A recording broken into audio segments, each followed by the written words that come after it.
2 बजे दोपहर 5 बड़ी खबर में आपका बहुत स्वागत है। मैं हूं आपके साथ ऋषभ राय। रुक करेंगे खबरों की ओर। पहली खबर आपको दिखाएंगे, जम्मू कश्मीर में बस यात्रियों पर आतंकी हमले के बाद अब केंद्र सरकार अलर्ट मोड पर आ गई है। इसी कड़ी में गृह मंत्री अमित शाह ने जम्मू कश्मीर की स्थिति पर चर्चा की है। रिव्यू मीटिंग में अमित शाह ने जम्मू कश्मीर का ताजा हाल जाना, साथ ही सुरक्षा व्यवस्था का फीडबैक भी लिया है। गृह मंत्री के साथ बैठक में जम्मू कश्मीर पुलिस के डीजीपी, सीआरपीएफ के आला अधिकारी और सुरक्षा एजेंसियों के बड़े अधिकारियों ने हिस्सा लिया। इसके अलावा अमित शाह ने 16 जून को एक उच्च स्तरीय सुरक्षा बैठक बुलाई है, जिसमें राष्ट्रीय सुरक्षा सलाहकार अजीत डोभाल, जम्मू कश्मीर के उपराज्यपाल मनोज सिन्हा, सेना और केंद्रीय रिजर्व पुलिस बल सीआरपीएफ के शीर्ष अधिकारियों समेत अन्य लोग शामिल होंगे। जम्मू कश्मीर हाल के दिनों में बड़ी आतंकी गतिविधियां और बढ़ते हमलों के चलते गृह मंत्रालय अलर्ट मोड पर आ गया है और आतंकी गतिविधियों को लेकर केंद्रीय गृह मंत्रालय में सुरक्षा और खुफिया एजेंसियों के बड़े अधिकारियों ने बैठक बुलाई है और बैठक कर मामले का गहन चर्चा की गई है। अधिकारियों की बैठक में आतंकी वारदातों और सीमा पार से उनकी घुसपैठ पर गहन चर्चा हुई है। गौरतलब है कि आने वाले 21 जून को प्रधानमंत्री मोदी जम्मू कश्मीर जा सकते हैं। इसे लेकर सुरक्षा मुद्दों पर भी चर्चा की गई है। और इसी खबर पर और भी जानकारी के लिए कश्मीर से हमारे सहयोगी एजाज रशीद हमारे साथ फोन लाइन पर जुड़ गए हैं। एजाज, गृह मंत्रालय ने महत्वपूर्ण बैठक बुलाई है, फिलहाल चर्चा भी की गई है। समीक्षा बैठक में तमाम मुद्दों पर चर्चा हुई है। सुरक्षा के लिहाज से साथ एक बड़ी बैठक इसके बाद होनी है और पीएम मोदी का दौरा भी 21 जून को होना है। फिलहाल जो बैठक हुई है, क्या कुछ इसमें कहा गया है? बिल्कुल बिल्कुल ऋषभ, मैं आपको बता दूं कि जम्मू कश्मीर के यात्रा बस पर दहशतगर्द हमले के बाद मरकजी हुकूमत को हाई अलर्ट कर दिया गया है। इस वाकये में वजीर दाखिला अमित शाह ने जम्मू कश्मीर की सूरत हाल को तबादला ख्याल किया गया है। अमित शाह ने जायजा लिया। इजलास में जम्मू कश्मीर की ताजा तरीन सूरत हाल पर जानते थे। सिक्योरिटी सिस्टम को हाई अलर्ट कर दिया गया।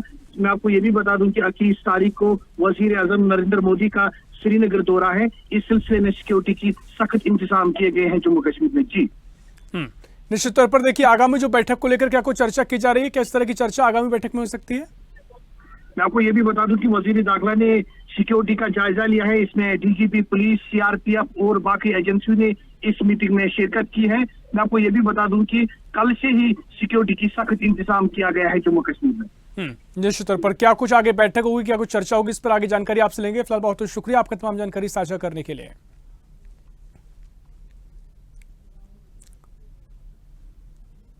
और अब रुक करेंगे अगली बड़ी खबर की ओर, जहां प्रवर्तन निदेशालय ने यूपी में सबसे बड़ी कार्रवाई करते हुए पूर्व वीएसपी, एमएलसी और ग्लोकल यूनिवर्सिटी के संचालक मोहम्मद इकबाल से जुड़ी 4,400 करोड़ रुपए की संपत्तियां अटैच की हैं। यह कार्रवाई अवैध खनन के मामले में की गई है और अटैच की गई संपत्तियों में सहारनपुर स्थित 121 एकड़ जमीन, ग्लोकल यूनिवर्सिटी के बिल्डिंग शामिल है और ये संपत्तियां अब्दुल वाहिद एजुकेशनल एंड चैरिटेबल ट्रस्ट के नाम पर है। मोहम्मद इकबाल इस ट्रस्ट के चेयरमैन हैं। बाकी शीर्ष पदों पर भी उनके परिवार के लोग हैं।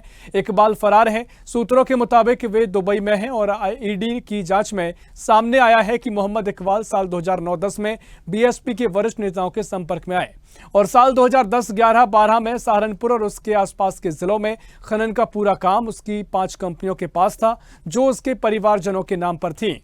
ईडी के जांच से पता चला है कि कंपनियां सहारनपुर और आसपास के क्षेत्रों में बड़े पैमाने पर अवैध खनन में शामिल रही हैं और ईडी के मुताबिक अवैध खनन के जरिए उसने 3 साल के भीतर करीब 600 करोड़ रुपए जुटाए और कुल मिलाकर 4,400 करोड़ की संपत्ति को जब्त किया गया है।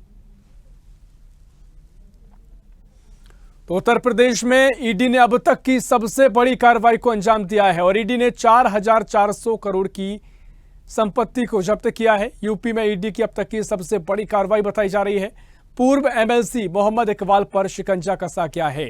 ईडी ने इकबाल की 4,400 करोड़ की प्रॉपर्टी अटैच की है और इकबाल की कंपनी अवैध खनन में शामिल होना बताया जा रहा है। यूपी में ईडी की अब तक की सबसे बड़ी कार्रवाई सामने आई है।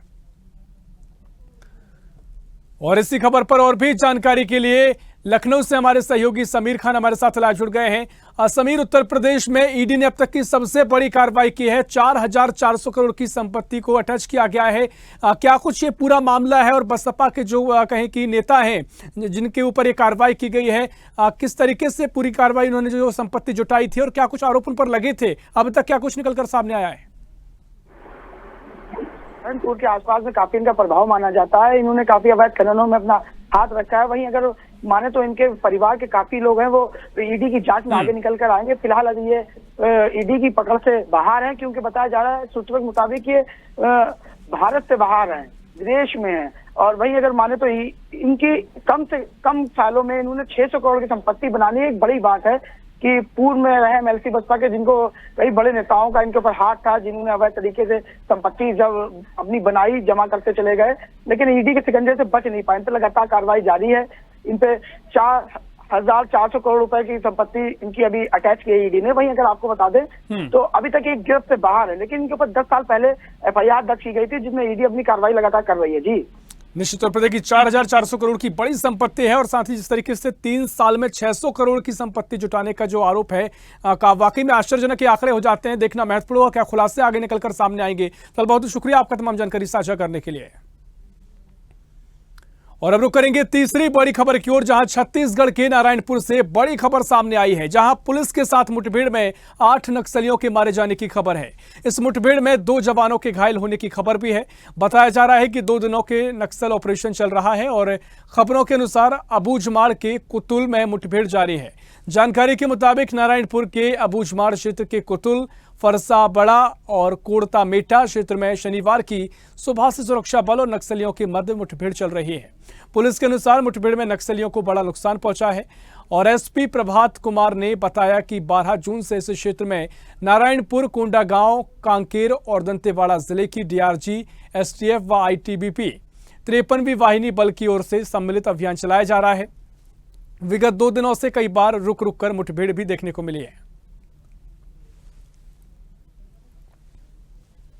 और इसी खबर पर और भी जानकारी लेंगे। रायपुर से हमारे सहयोगी जयदास मानिकपुरी हमारे साथ फोन लाइन पर जुड़ गए हैं। जयदास, लगातार पुलिस और माओवादियों के बीच में मुठभेड़ देखने को मिल रही है। 8 नक्सलियों के मारे जाने की खबर है।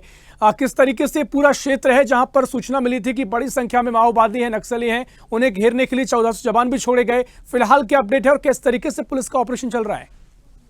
जी देखिए, छत्तीसगढ़ महाराष्ट्र राज्य की सीमा पर जो है नारायणपुर के अबूझमाड़ के कुतुल इलाके में पुलिस और नक्सलियों के बीच मुठभेड़ चल रही है।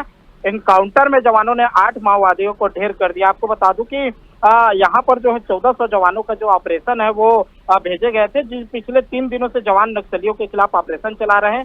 जवानों ने नक्सलियों के ठिकाने को घेर रखा है। एक दिन पहले भी जवानों की संयुक्त टीम के साथ दिन भर रुक रुक कर गोलीबारी हुई थी। वही आज 15 जून को जो है सुबह से ही फिर से मुठभेड़ हो रही है। अफसरों का कहना है कि कुछ जवान जो है लौटेंगे तब जानकारी मिल पाएगी। वही सीएम साइन इसको लेकर जो है नारायणपुर जिले के ओरछा थाना के अंतर्गत और फरसबड़ा धुर बेड़ा के बीच सुरक्षा बलों की नक्सलियों संग हुई मुठभेड़ में 8 नक्सलियों को मारे जाने की खबर, जिस पर बयान दिया। उन्होंने कहा कि मुठभेड़ में एसटीएफ के 1 जवान के शहीद होने और 2 जवानों के घायल होने की भी दुखद खबर आ रही है। आपको बता दूं कि घायलों जवानों को तत्काल एयरलिफ्ट कर इलाज के लिए राजधानी रायपुर लाया जा रहा है। वहीं ईश्वर से शहीद जो जवान है उनकी आत्मा की शांति और घायल जवानों के जल्द से जल्द स्वास्थ्य होने की कामना भी की है। सीएम मुख्यमंत्री ने इस पर बड़ा बयान भी दिया है। वहीं अब इसकी जो लगातार कार्रवाई है पुलिस के द्वारा, तमाम जो सुरक्षा बल है उनके द्वारा तमाम कार्रवाई जो है नक्सलियों के ऊपर की जा रही है। लगातार जो है मुठभेड़ चल रही है। आने वाले समय में और स्पष्ट जानकारी से मिल पाएगा कि वहां पर जो है किस तरीके के जो हालात बने हुए हैं, इसके अलावा वहां पर और कितने नक्सलियों को मार गिराया गया, ये आने वाले समय में स्पष्ट हो पाएगा। जी निश्चित तौर पर देखिए लाल आतंक पर बड़ा प्रहार है और जिस तरीके से 1400 जवान इस ऑपरेशन में जुटे हुए हैं, एक बड़ी संख्या है और बड़ा आगे कुछ अपडेट मिल सकती है। देखना होगा क्या कुछ आगे की तस्वीर नजर आएगी। फिलहाल बहुत शुक्रिया आपका तमाम जानकारी साझा करने के लिए। और रुक करेंगे अब अगली बड़ी खबर की ओर, जहां लोकसभा चुनाव से सबक लेकर महाराष्ट्र बीजेपी विधानसभा चुनावों को लेकर सतर्क हो गई है। मुंबई बीजेपी कार्यालय वसंत स्मृति में पार्टी ने लोकसभा चुनाव पर मैराथन मंथन बैठक की है और बैठक में संकेत मिल रहे हैं कि विधानसभा चुनाव में बीजेपी अजित पवार की एनसीपी से नाता तोड़ सकती है और साथ ही एकनाथ शिंदे की शिवसेना के साथ मिलकर चुनाव का सामना करेगी। बीजेपी ने प्रदेश में अकेले दम पर 157 सीटें जीतने का लक्ष्य तय किया है। महाराष्ट्र में अक्टूबर में विधानसभा के चुनाव होना है। पार्टी की मंथन बैठक में मुख्यमंत्री देवेंद्र फडणवीस ने कहा कि लोकसभा चुनाव में पार्टी ने 125 सीटों पर बढ़त बनाई है, जबकि 25 से ज्यादा विधानसभा में कड़े मुकाबले में हम बहुत कम मतों के अंतर से पीछे रह गए।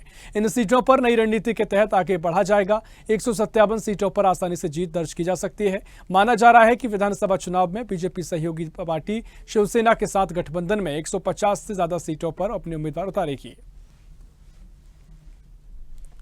और इसी खबर पर और भी जानकारी के लिए मुंबई से ब्यूरो चीफ राहुल पुजारी हमारे साथ जुड़ गए हैं। राहुल, मुंबई महाराष्ट्र में लगातार सियासी उथल पटल देखने को मिल रही है, हलचल देखने को मिल रही है और साथ ही उठापटक के बीच में खबरें निकलकर सामने आई हैं कि भारतीय जनता पार्टी एनसीपी के साथ जो गठबंधन है वो तोड़ सकती है और इसके बाद ही शिवसेना और बीजेपी साथ में चुनाव लड़ेंगे। 157 सीटों पर फोकस किया जा रहा है। क्या कुछ गणित भाग दिखाई दे रहा है और क्या कुछ तस्वीर आगे नजर आएगी?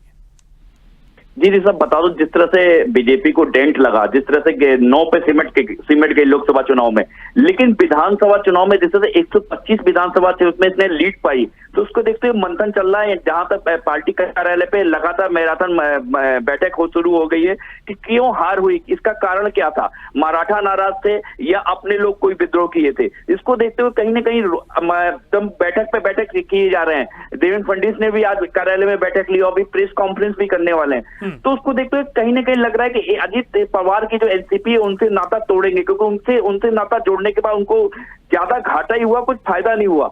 और उसको देखते हुए शिवसेना जो एकनाथ शिंदे को उनको लेके चलना मजबूरी है, क्योंकि मराठाओं का अगर वोट पाना तो कोई मराठा से राजनीति करने वाला कोई नेता चाहिए था, तो वो एकनाथ शिंदे हैं। और लोकसभा में जिस तरह से परफॉर्मेंस किए, 7 सीट जीत के लेके आए और 9 लेके आई बीजेपी, तो एकनाथ शिंदे को लेके चलना मजबूरी भी है और एकनाथ शिंदे के साथ अगर लड़ेंगे तो उनको फायदा भी होगा। और एनसीपी से नाता तोड़ना करीब करीब तय हो चुका है कि अजित पवार के संग ये विधानसभा चुनाव नहीं लड़ेंगे। और जिस तरह से 157 सीट पे लड़ने की बात की जा रही है, 288 सीट की विधानसभा है टोटल सीट, और उसको देखते हुए 157 पे ये लड़ सकते हैं और एकनाथ शिंदे और अपने सहयोगी दलों को ये सीट बंटवारा कर सकते हैं।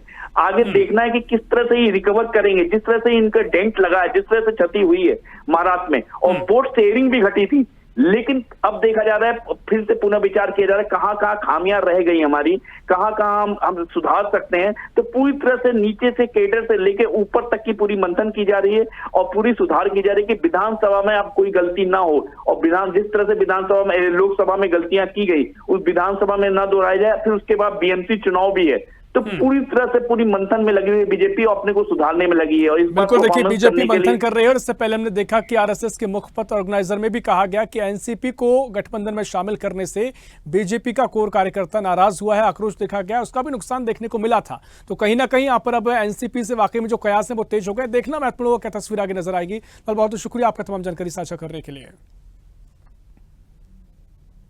और रुक करेंगे आखिरी बड़ी खबर की ओर, जहां लोकसभा चुनाव में हरियाणा की 5 सीटों पर जीत के साथ ही जहां इस बार प्रदेश कांग्रेस मजबूती से ऊपर उठी है, वहीं चुनाव परिणाम के बाद टिकट बंटवारे को लेकर घमासान छिड़ गया है। चुनाव में जीतने वाले 4 सांसद तो भूपेंद्र सिंह हुड्डा के नेतृत्व में एकजुटता दिखा रहे हैं, लेकिन कुमारी सैलजा अलग चल रही हैं। वे आए दिन नेता प्रतिपक्ष भूपेंद्र सिंह हुड्डा के फैसलों पर सवालिया निशान लगा रही हैं। हालांकि एसआरके गुट में रणदीप सुरजेवाला और किरण चौधरी ने चुप्पी साध रखी है। सिरसा से सांसद बनने के बाद सैलजा ने हरियाणा में जिला स्तर पर अपने समर्थकों को लामबंद करना शुरू कर दिया है। समर्थकों के साथ बैठकों के दौरान सैलजा लगातार लोकसभा चुनाव में टिकट आवंटन को लेकर बयान दिए जा रहे हैं। उन्होंने माना कि कांग्रेस में गुटबाजी है। इस पूरे घटनाक्रम पर जहां भूपेंद्र सिंह हुड्डा चुप हैं, वहीं प्रदेश कांग्रेस अध्यक्ष उदय भान ने भी सैलजा के खिलाफ मोर्चा खोलते हुए कहा कि वे पार्टी में वरिष्ठ हैं, उन्हें जो भी बात कहनी है वे पार्टी के प्लेटफॉर्म पर आकर कहें।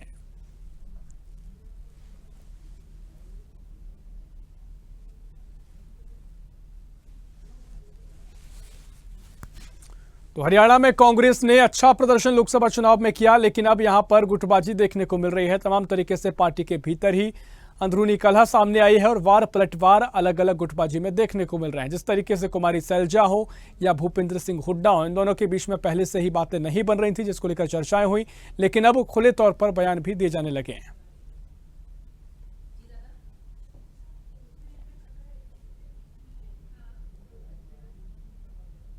फिलहाल के लिए 2 बजे दोपहर 5 बड़ी खबर में इतना ही। देश प्रदेश की और भी खबरों के लिए देखते रहिए स्वदेश न्यूज, सबसे पहले देश।